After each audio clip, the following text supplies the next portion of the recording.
Hello everyone and welcome to new series Tea Time with Rami.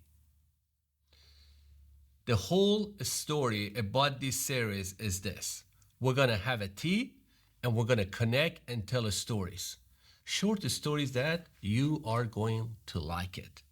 Today, in this episode, I have my great friend Mehrshad here with me, and we're going to have a tea and talk about some immigration stories because I'm an immigrant from Iran, he's an immigrant, and then we went through some stuff that you might learn something from. Mehrshad, welcome to the first episode. Thank you. Why did you accept my invitation for the first episode and be a guinea pig? Because I'm Persian and we like tea. That's exactly. I love that. Are you going to give us some tea? Yeah, I can do it because so in our tradition, the host has to pour the tea. Yeah, you got that right. Right. Remember you were telling me this morning that I gotta be pouring the tea. Yeah, now you're gonna pour the tea. Yeah, that's good. Okay. By the way, folks, if you're watching this is the Persian tea. Is kind of traditional for us to have Persian tea. And, as you see, we're not serving the big coffee mug. It's like small. And this is big. And this is big, yeah. Like what they usually drink. Because Persians drink like 7 or 8 teas. My mom drinks like 8 teas a day. Are you serious? I swear to God. It's like wake up, 1 tea. After breakfast, 1 more tea.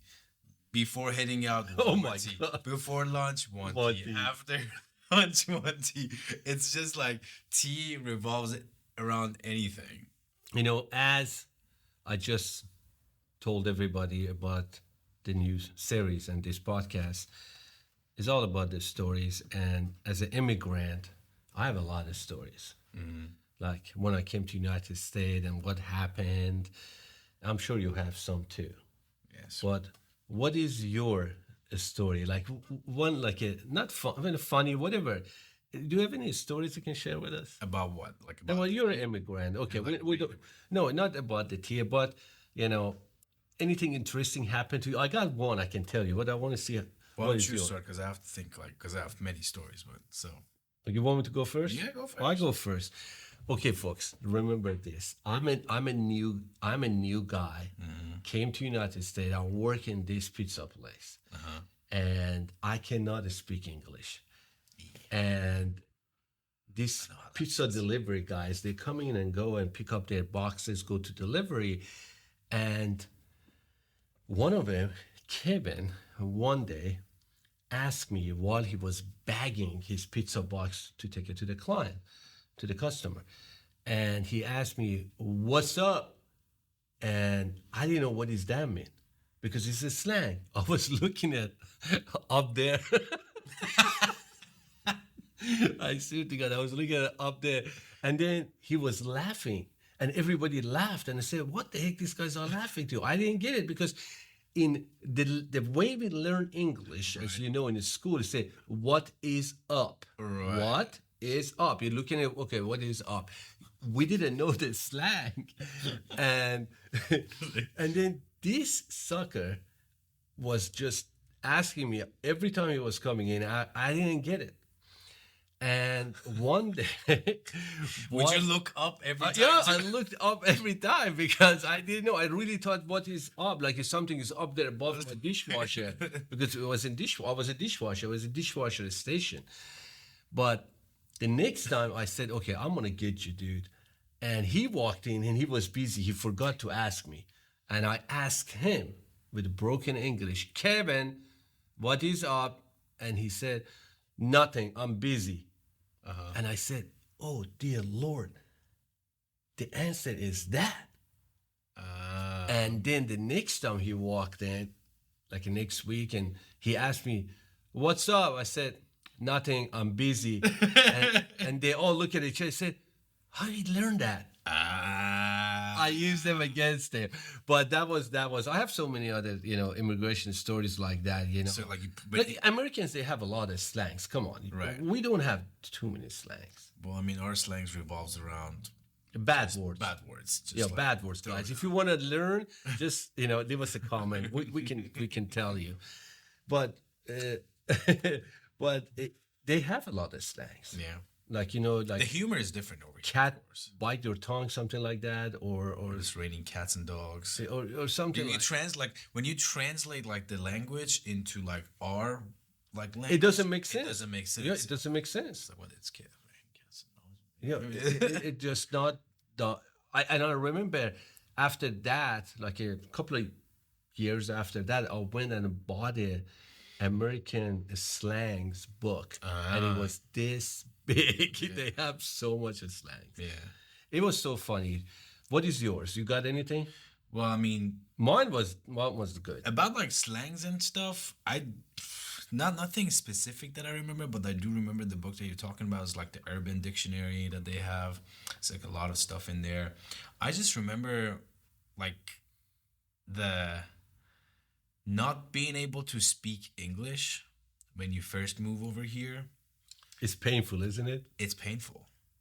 And honestly, still to this day, when I talk to guys around the office and they throw out something and I'm like, and I pretend I understand, but I don't really understand it unless someone actually like slows down and tells me, oh, this is what this means. And guess what? I got used to that. I actually discovered this about myself recently.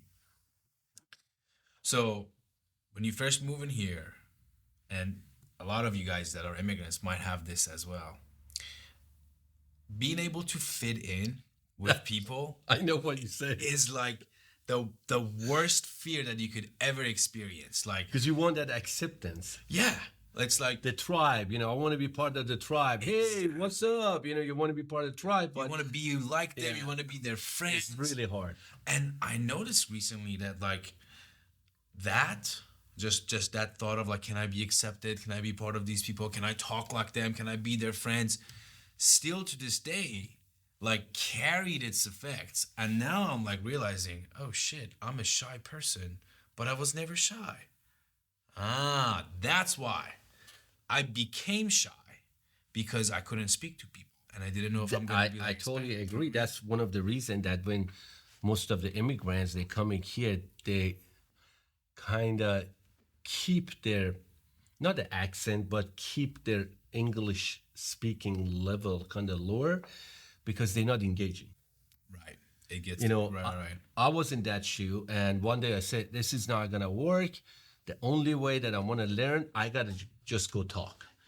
Good or bad, good grammar, bad grammar, whatever it is, I just want to go speak it. Yeah. Because the only way you can learn a new language is to speak it. That's right. And be in the environment. If you would give me a book or audio books and say, sit here and just listen and read, don't talk to anybody, it's going to be very difficult. Yeah.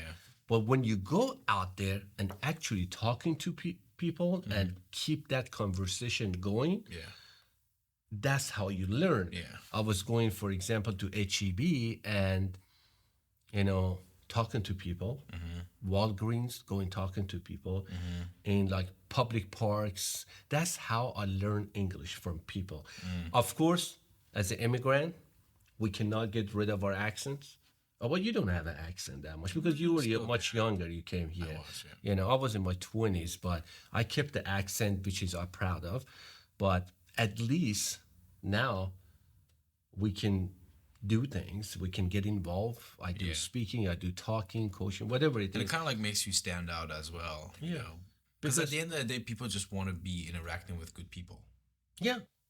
At the end of the day, you're absolutely right. To connecting with people, listen to stories, enjoy the conversation over a cup of tea or a cup of coffee. Yeah. You're at Starbucks, you're in a coffee shop, you're here. You probably relate with this one also. So when you first moved over here, didn't like the people that are over here, like of course they're, they're Persian people or American? No, the American people. Oh. Didn't it feel like you're there? Didn't you, like, this is what I did. I built the image like as if they're aliens. Oh my God, yeah. Like this is so, you're absolutely right. Because when I was a kid, we were just watching American movies. Right. I was watching Western movies like Clint Eastwood, all that stuff, good, bad, ugly. That movie. They would say, in Farsi. What was it? Zesht. Khub bad zesht in Farsi. But that was a movie we were watching, and I had these cowboy hats and everything else. And then when I came to Texas, really, I thought that I want to see horses, and I want to see horses, and people are gonna be cowboys and everything else. But it wasn't like that. But I had that imagination, right, of the environment. Yeah, and for me, it was like, wow, I am in the United States of America. Yeah, and sometimes, believe it or not, I have been here for 30 years. And sometimes when I pass by the huge American flag and I said, am I really here? It was so funny. I swear to God. I said, am I really here? I said, hey, dude, you've been here for 30 years. You are a United States citizen. Yeah. And, you are Iranian American, but yes, you are here. But it's still... You have to see that flag to be like, oh, exactly. I'm in America. Because you get used to the environment. Right. This is our home. Right. This is my home. I have my kids. I got my wife, my family. And this is my home. I got all 30 years of friendship and all my network. Yeah. This is home. Yeah. But as an immigrant, we go through a lot, good or bad, but it makes us better. And I learned so much from American culture, I can tell you that. Yeah. Like one thing that I really like about American culture is they are transparent. Yeah. Open books. They're open books. They don't lie. Straight shooters. Straight shooters. Right. In our cultures, hey, hi, Mehrshad, how's it going? Oh, you doing okay? I really like you. And then the moment you leave, I said, oh, fuck that guy. Yeah, a lot of backstabbing. Yeah, it's like that. No, but not all of them like that. But, any culture is like that. You got good, you got bad. But, some cultures like more... more conservative. Some cultures are more direct. Some cultures are not direct. Yeah. But for American culture, really, for us, was very interesting for me. And we adapt something. Yeah. I got something. I rejected something. Right. Like here, if you're American, you listen to this. Like here, respect is not as what we have back home. Like my father. If he was not start eating at the table, we wouldn't start eating. But I have seen here kids, they're coming, Dad, and they're coming in front of their dad with a underwear or it's just different. Like it's not like that they don't respect, like they haven't been trained. Or like or like the definition of respect is a little different over here. You know what I mean? It's like things that we consider as respect, it just doesn't fall into that bucket and for them. I have seen Americans family that they're really, really super respect. Like they're very traditional, everything else. But it happens everywhere. Yeah. But what other stories you have? The people, they're gonna laugh and love it. About like now I'm being a host. Yeah, you've been a host now. Thank you, sir. You get a half. Gotta keep it. About probably the biggest story that I have, like one of the, because not only it's difficult, it is also a culture shock when you move over here. Like culture shock. Culture shock. Yeah. So I went through that. One thing that I always remember. So in Iran, everything is very closed off, like relationship between the girls and boys. Sometimes people get in trouble. I mean, a lot of times people used to get in trouble just because they had girlfriends. So like, and if, for those of you who don't know, like in Iran, boys go to a boys' school, girls go to a girls' school. It's completely a different scenario, right? What do you call it? Like the I don't know what it's called, but whatever. So there I am at 16 years old. Went to a school with straight just boys. All my life.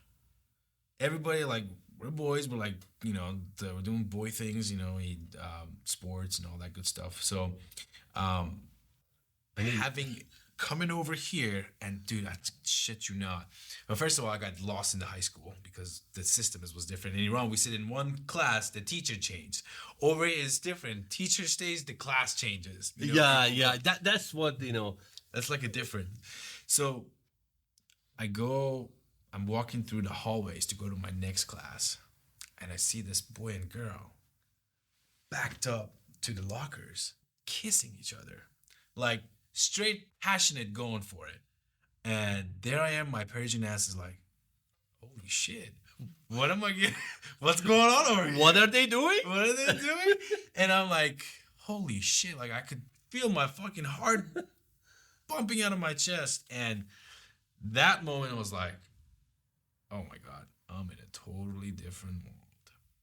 Yeah, for you that you went to high school here, I can feel you. I didn't go high school here, but I heard that from many people that the culture shock, one for educational system, and overall in the society, American society is wide open. That's right. And you can see things, you can feel things, you can learn things, you can observe things, and at the same time you can experience things, in good way or a bad way.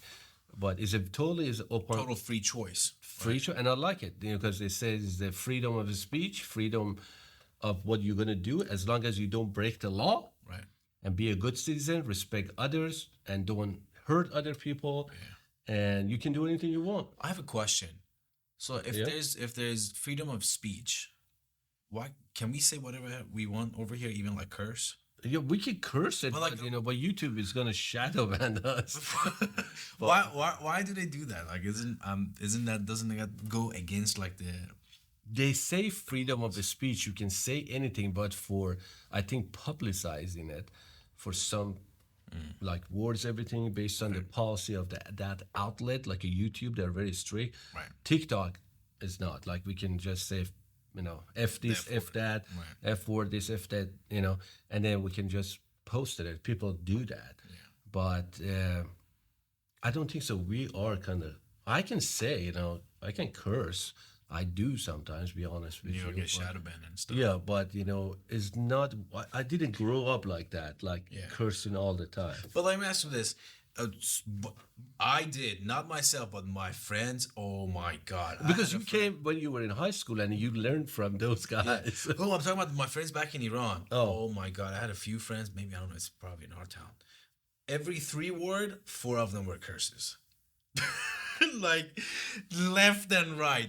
And I don't know. Like, is that they were in the United States? No, they were over there. So do you think Persians curse more or Americans curse more? Persians curse more, right? Persian curse more, but the American curse words are limited.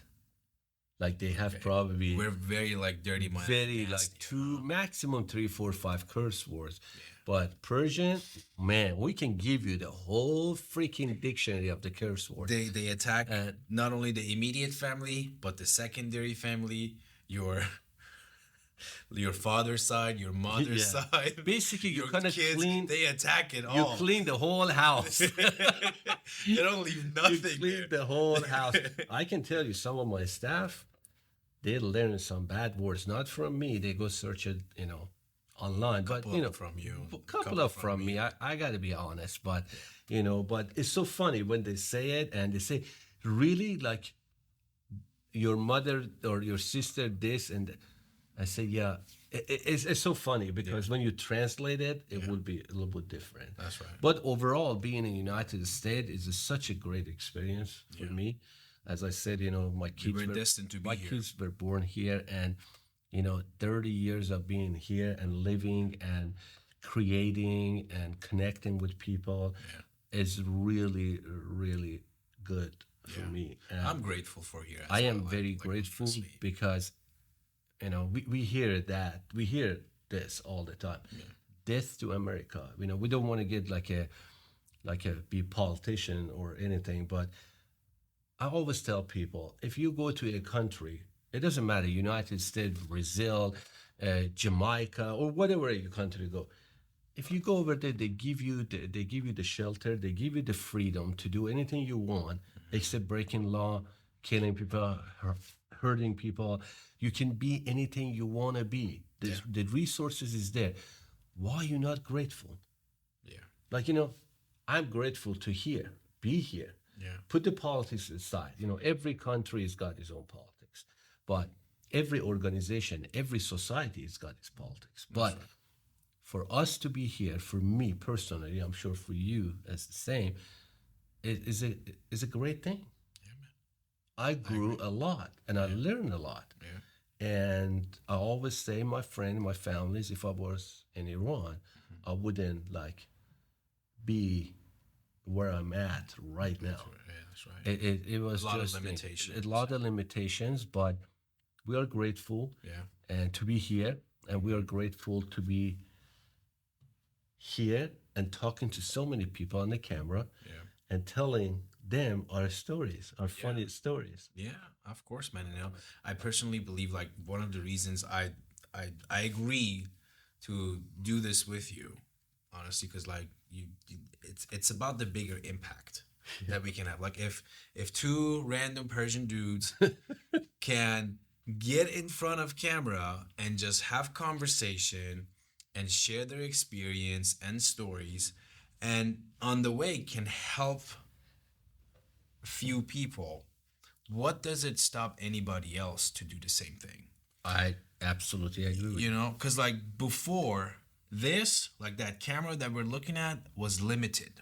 So the people who had that had the power. Now you have to think about now this. We all have that power. Now everyone has that power. At least has access to that power.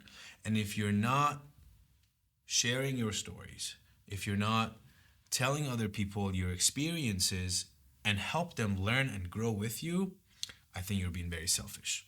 You're absolutely for us, it's not about just getting over here, being an influencer, or gain fame or anything like that. We both have running businesses that provides.